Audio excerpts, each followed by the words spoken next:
Guys, the second season of Beyond the Veil is now streaming on Prime Video, and we're going to talk about it in today's video.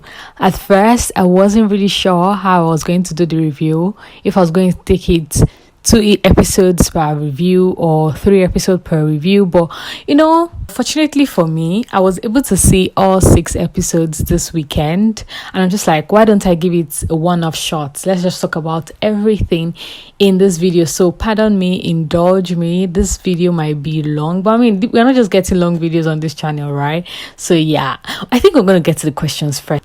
Do you think Hanifa died? I am sorry if you're yet to see the season. Click out. I mean, I would have loved for you to watch my review, but I don't want to give you spoilers, and I'm going to drop spoilers in this review, so I don't want to ruin this season for you, because this season was actually good. So yeah, in case you have not seen it and you don't want spoilers, you can, this is your cue to click out, okay? But in case you've seen it and you have not seen it and you do not mind the spoilers, yeah, grab a seat and move closer. All right, so yeah, like I was saying, do you guys think Hanifa died?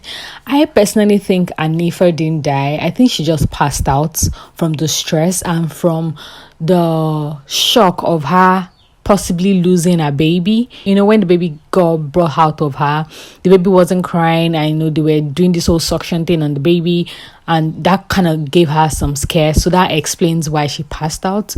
So I don't think she died. I just think that whole slow-mo thingy they did at the end was just to keep us at the edge of our seats, more like a major cliffhanger. I just think they just gave us like a major cliffhanger, right? I think they lost the baby, which is very, very sad. I don't know why I'm hoping for a miracle. I'm hoping for some major mind-blowing twist in season 3 where they say, okay, she didn't lose her baby. The baby later cried, and she's good. Because I'm certain that Hanifa is fine. She didn't die. I think they just lost their baby, and it's so sad. Like, I love when families get to have like both gender, like a girl and a boy, and she seemed really excited about the baby. I feel like I'm jumping the gun, but let me know what your thoughts are. Do you think Hanifa died? I already shared my thoughts. And again, who kidnapped Sadiq? I feel like Sadiq has mixed business with some very dangerous people, because if you remember when he was on the phone call talking about his investments and some people pulling out and him saying they can't pull out, so a car was tailing him. So it's possible that was the person that kidnapped him. And I'm so pissed at the fact that now Sadiq is somewhere being kidnapped, because that's going to slow down the whole divorce process with himself and Baddie, because Badria, she has come to the conclusion of getting away from Sadiq, getting a divorce and finding healing. But now they are still married, technically, legally, traditionally, they are still married. So if Sadiq is missing, of course, she can't just sit in her home and have her fingers crossed and her leg crossed and sipping wine. I just feel like she would still want to, perform her duty as a wife. I don't know, but what do you guys think? Angry that is going to slow down this girl's, this babe's divorce process with him. Zizi is confused, you guys. Or do you, okay, wait, are you like, okay, I understand where Zizi is coming from? Because I'm like, why did you go drop a letter at the poor man's door? Like, he has been coming at you every now and then, trying to explain, trying to, get to your head, trying to see if you will understand. Like, the man got double crossed. How would I put it? What's a better word? Like, he got ambushed in the previous season with the whole engagement thinking with Mariam, and because he's an only son and because he's the first son, he feels this obligation, which I know is not an excuse. He feels this obligation to like make the family proud, and he's been trying to explain like he's not going through with this engagement. He wants to know where if he's willing to fight his family for you, he wants to know that you're in it with him, and you're going on about, oh, he's done, we're over, and now because things are not working out with this new love interest, I forgot not to pronounce his name, but I know how to spell his name. Because things are not going on well with him, or because he's going to be relocating to Port Harcourt, and there is literally a dead end there, you're going back to drop a letter at his place saying you were wrong about the... Oh God, please, young lady, come on. As much as I love Zizi, I was just like, nah, stop confusing this young man. It's unfair. It is unfair. If you need time to heal, you need time to get away from men and their problems, which we all know they do have, do that. Don't come here today and say, oh, let's work on us, and the next minute he's trying to run after you and you're like, nah. But yeah, what do you guys think about Zizi? I feel like Zizi is, I don't know, let me hear your thoughts. And do you guys think Kasim, now that Zizi has popped her head back into the picture, do you think Kasim is going to go ahead with Mariam? And Soraya, do you guys think Soraya is out of the picture, like out, finally out, over and done with? I don't think she is. I think she's gonna come back in season 3 deadlier. But I think I've already started the review proper. But yeah, in case you're a returning subscriber, welcome back to the channel. I love that you keep coming back on here. Let me know, have you seen season 1, or are you just watching this review because you watch my reviews, or are you watching because you would like to see season 1 and 2? They are both available on Prime Video, so go knock yourself out if you're yet to. And in case you're just seeing my channel, hearing my voice, hi, I am Ronke Suyi. I review movies, talk about web series and TV shows. Yeah, so please consider subscribing to my channel, like this video, share a comment, let me know what your thoughts are. Let's just vibe in the comment section, okay? So yeah, this is how I do my reviews. If you are conversant with my series review, I do my reviews character by character. So like we did with Flossom, we'll be doing the same here. So first of all, let's talk about Naima. We saw how Naima had to deal with our healing process, with addiction, with drug, and it just feels like Naima she's everything that is going on with her is a bad recipe for her to relapse. Like, she's dealing with the whole love thing with Matthew, and family not accepting him and his family not accepting her for obvious reasons. Like, she's a Muslim, he's a Christian. Like, what is everything on about? Like, her relapsing again, going with this Fatima girl to this dark place. So yeah, I felt really sad for Naima. You could see that she was really struggling. Like, she kept struggling. Like, she has this whole thing going on with her mom, and her thinking her mom is like manipulating her. And then she has this whole thing going on with Matthew, and then her mom is there, is suffering away, and then the introduction of Soraya just made things worse. It was really interesting to see a dilemma in this season, but I think at the end of the day, she has found like something. Although I feel like her breakup with Matthew, she didn't really address the elephants in the room. Like, these are our core problems. Like, I get that I need to heal. I get that you need to travel for work. Like, if we want to do long distance, I feel like both of them are financially sound enough to try it. Like, travel once in a while, back and forth. I just feel like it was. What's his name? Matthew was a bit too much, saying she should leave her life and follow him to Atlanta and elope. Like, hello, I really don't like when men do that. Like, she has a life here, she has a business, she has a family. Like, if family is such a solid part of your life, you would not advise her to dump her own family and come with you to start a new family. I get that you both are in love, you're crazy for each other, and you just want to do what can get you people together in the same space, but like, telling her to hop and leave guy so that you can go and focus on your own dream. And then she lives with you, and then she gets to Atlanta, Georgia, doing what? Just waiting around, being a housewife, waiting for you to get back from work. I just feel like that was a bit too much from his own end, but love, okay, so we get it. I feel like there's more that I want to say about Naima that I didn't pen down, and I'm trying to actually understand. But yeah, and I really liked like the huge factor that Kasim played with regards to Naima in this character. He was such a huge big brother to her, rescuing her, not even saying a word about where he found out to the mom.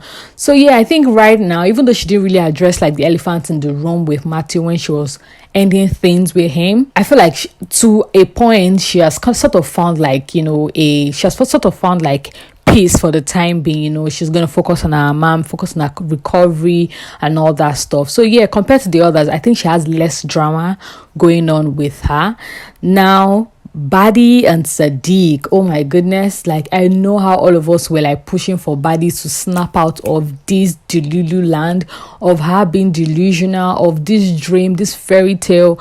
She was so locked up and she was so carried away with the gifts, the profession of love. She saw the signs. I like that when she was talking to Naima, she was like, she didn't know, or maybe she did see the signs, but she chose to ignore them. And yeah, so I know how a lot of us were like, Baddie, don't do this, Baddie, don't. And she eventually went through with the wedding, and we saw that right from the wedding night she got the beating of her life and the abuse kicked in. generously.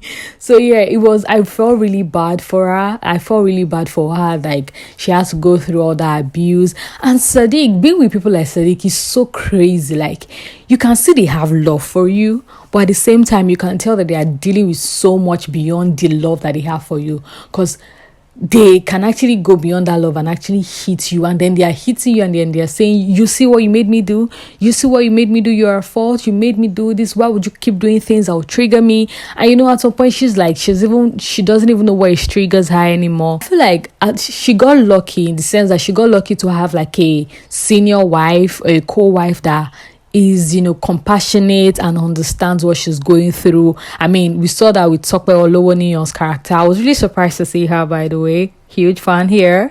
So we saw that with her character, with Balkis.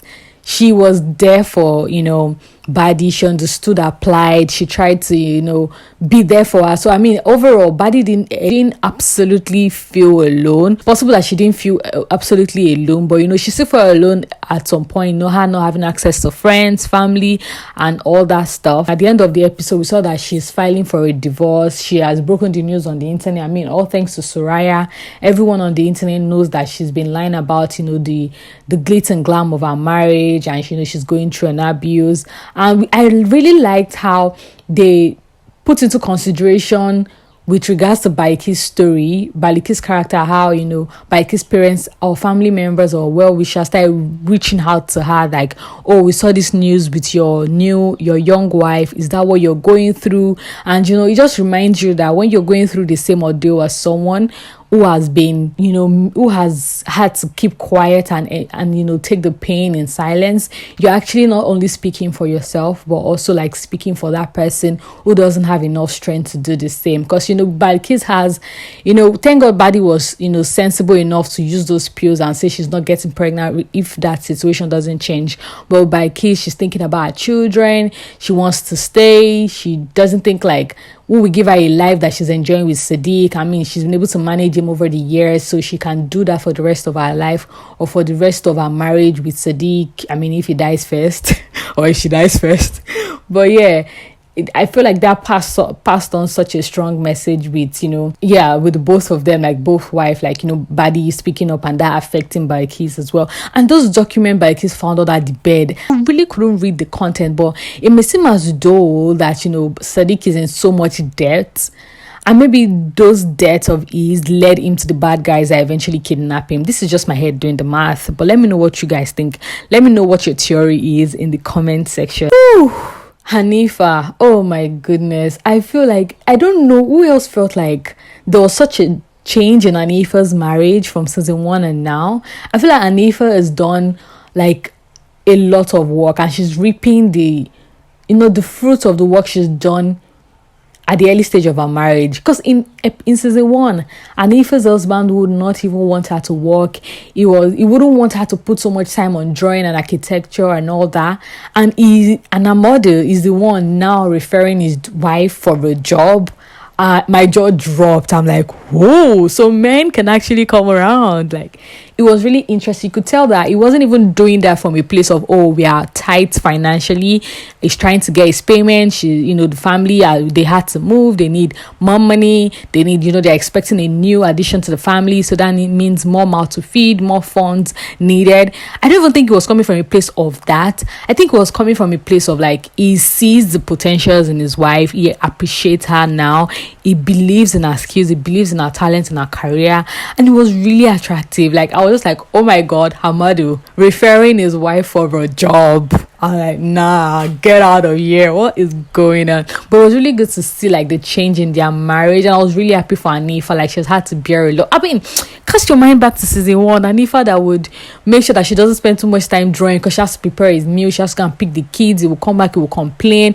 I mean, it would have been as a result of, the change in his financial status. And now he knows that, okay, I mean, maybe this woman's job is not so bad. It could fetch us some money. But I mean, regardless, I still like the change in their marriage. Who else noticed there? I just thought to mention it. And now with the possibility of them losing their son, Oh God, I don't even know how to feel about it, but I just hope, like I said at the beginning, I just hope for like a major drastic plot twist in season 3 where they say, oh, she didn't lose her baby.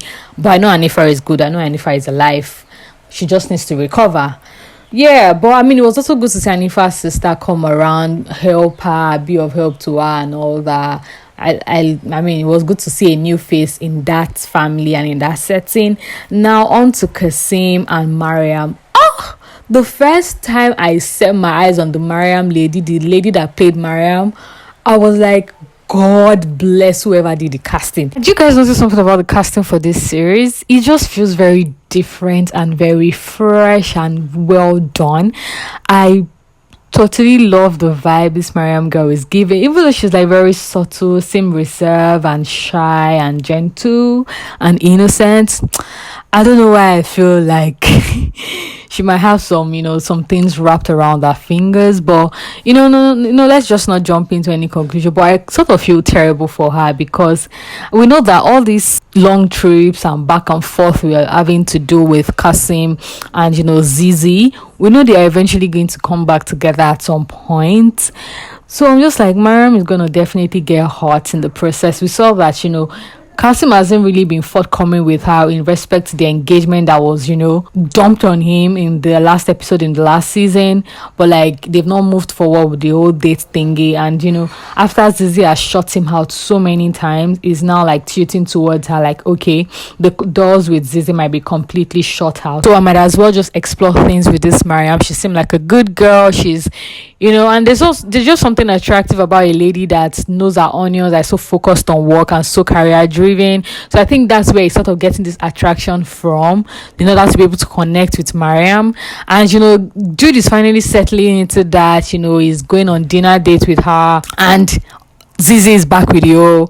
Oh, I think, oh God, like, can we talk about Zizi for a minute? Like, I understand her grieving, and I understand her annoyance with the old thing with Kasim and the family thing. Like, it's very obvious that she's in for a battle right from the jump, and with everything that she's had to deal with, like not growing up with like a full family, having to be taken care of by her grandpa, and this constant battle between herself and her mother.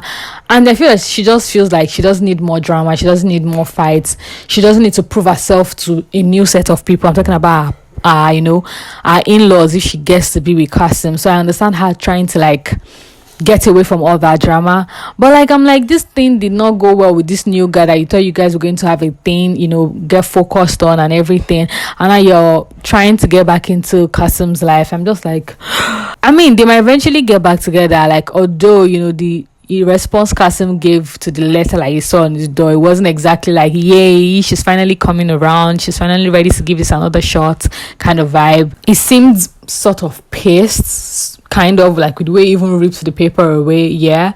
But at the same time, I'm just like, eventually the heart wants what it wants. It might eventually go back to Zizi in the next season. Like, what happens to Mariam? I just feel really sorry for her. I also feel really bad for her, but it just comes with the kind of arrangement that their relationship started off with. But Mariam is actually a really nice girl. I like the aura she exudes. I just really like her character.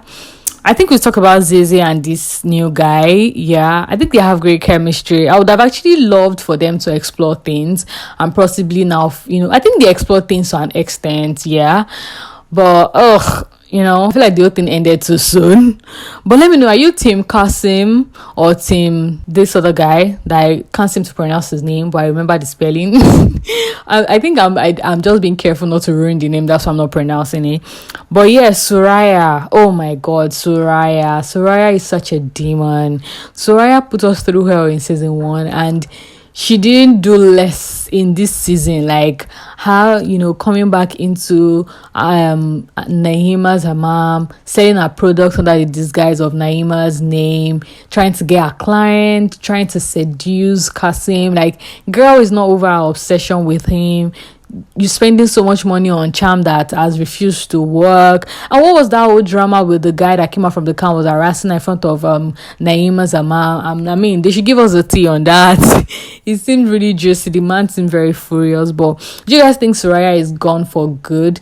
And there was one scene that actually stood out with me with regards to Soraya, like the scene where she was on the bed and she was going through Naima's Instagram and also Baddie's Instagram. She was like, good for you, getting the expensive gifts. Happy, she's in a happy marriage. She feels like Naima has a good family that loves her. And, it just shows that, what you see online is not what it may seem. It's not always what it seemed like to her. She feels like these other women have a perfect life, they have more things than her. I mean, she has had to get married and get a divorce, and now she's alone, and the man she wants doesn't want her, and she feels like the other ladies have what they want, but she doesn't understand that they're all going through one thing or the other. Like, it's just so crazy. But with Soraya, honestly, I really don't know if this is like the last of her. But I feel like she's going to come back in season 3 and she's going to come back deadlier. But what do you guys think about Soraya overall? What else am I missing out on? I think I spoke about everybody. Now back to our questions that we spoke about at the beginning. Do you think like Kasim is going to go to the end with Mariam? I really don't think so. And who do you think? Do you think my theory on who probably kidnapped Sadiq is true? Let me know what your thoughts are in the comment section. Please like this video and subscribe to the channel if you're yet to. I would love to see you in my next review, but until then, make sure to remain happy because you owe it to yourself. Bye guys.